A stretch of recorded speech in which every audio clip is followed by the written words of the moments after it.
This is my $680 Delta Contractor Saw.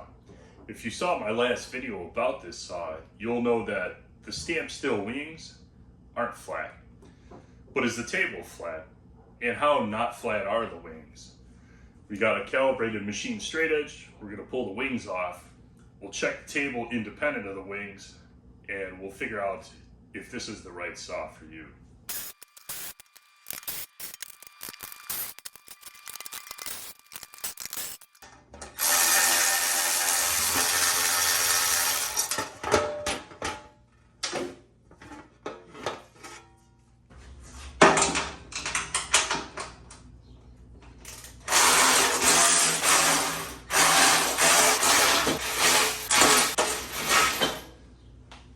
My original thought was I would have to drill the holes in these wings just a little bit bigger to accommodate more range of motion so I could get more adjustment. But honestly, the more I look at this, I can get the wing above the table, I can get the wing below the table. Let's have a closer look at that. So with all the bolts loose, the wing below the table, above the table. And that's all four corners. So this offers plenty of range of motion. I don't know why I can't get it flat. So 8 thousandths. At the back of the saw, next to the blade, 8 thousandths.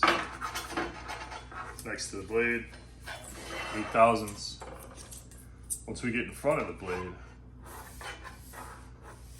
8 thousandths all day. You get 9 thousandths in a few spots. You cannot get 10. I was expecting the cast iron to be pretty flat. The worst I got with the wings installed when I checked it before I did the video was 9 thousandths of an inch. Now we're at 8 thousandths across the table. It fares way better if we do it in this direction. There's 8 thousandths. Over here, 8 thousandths. This side, pretty darn flat. 2 thousandths, 2 thousandths. Totally flat on the side of the saw, 2 thousandths. Right here, 8 thousandths. It goes past the blade, it gets wider as it goes here. So you got a dip that goes across the middle, 8 thousandths of an inch. I'm pretty disappointed. I was expecting a better result out of the cast iron, because I don't think the wings themselves are even going to be worse. But let's check them real quick. This is the side that was mounted to the side of the saw. This is in the same spot as it was. Got 8 thousandths of an inch. And 8 thou all day across here. So it's concave. It's bowed like that.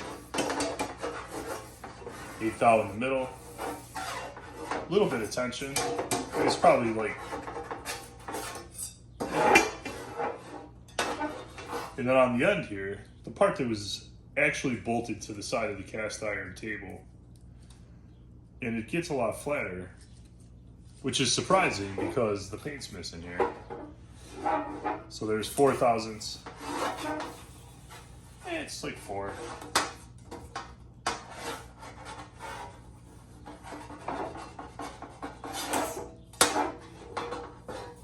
Maybe 5.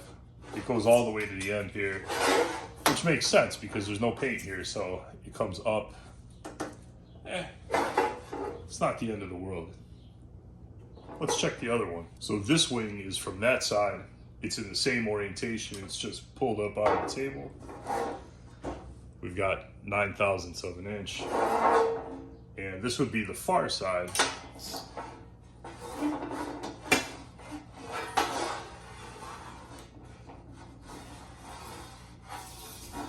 And 9 thousandths all day in the middle.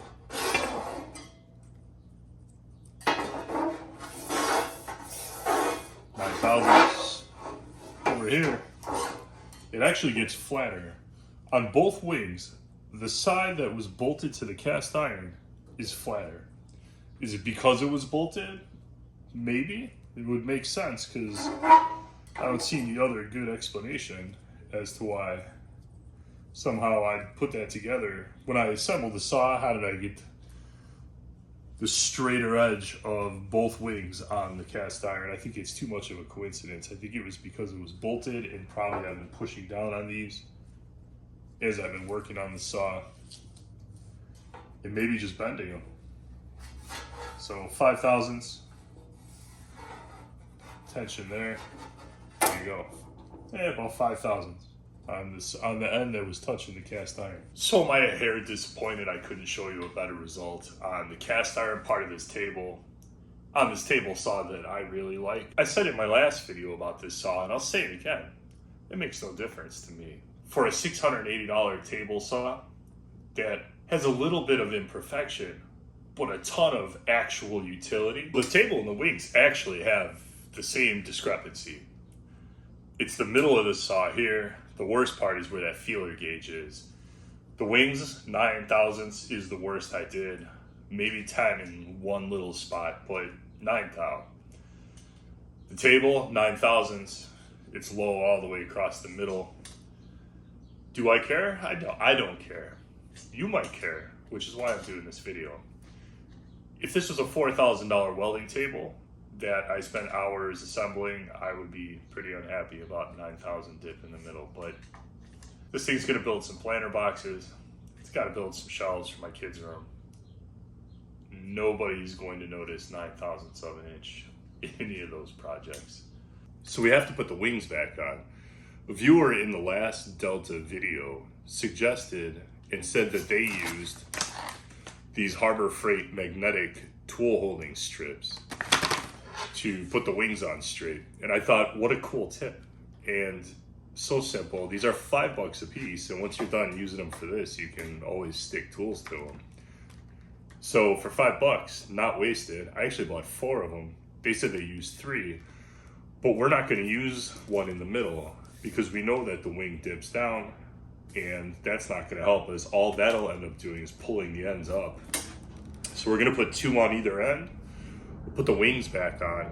We'll see if we can get it straight, and let's do it. So this is what we're gonna use. US General 18-inch magnetic tool holders. We got them. 2 of them on the table already. And let's put our wing on and see if the magnets hold it.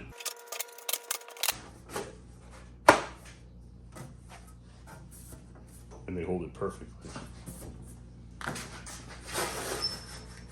Nice and strong.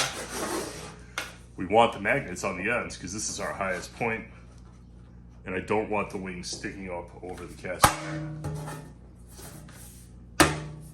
Look at that. Let's tighten it down. We'll slide the fence over and see if the fence rubs the paint off the wings still. 2 magnets per side. It's not tightened down. The bolts aren't tight yet. It's just the magnets holding it, but let's see. I'm not gonna check it with the straight edge first. Let's throw the magnets on it, tighten it down, and then I'll check it at the end real fast, and we'll see how the magnets did, because I'm just curious, because this is working out really, really well.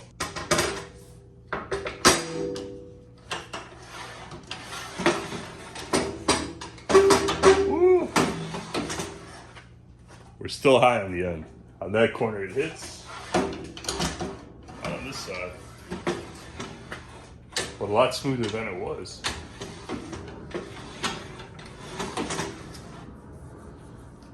So we got the corners flat, to the cast iron at least, but we're high up on the corner here. There's a ton of paint missing already in this corner, so that's pretty nice though.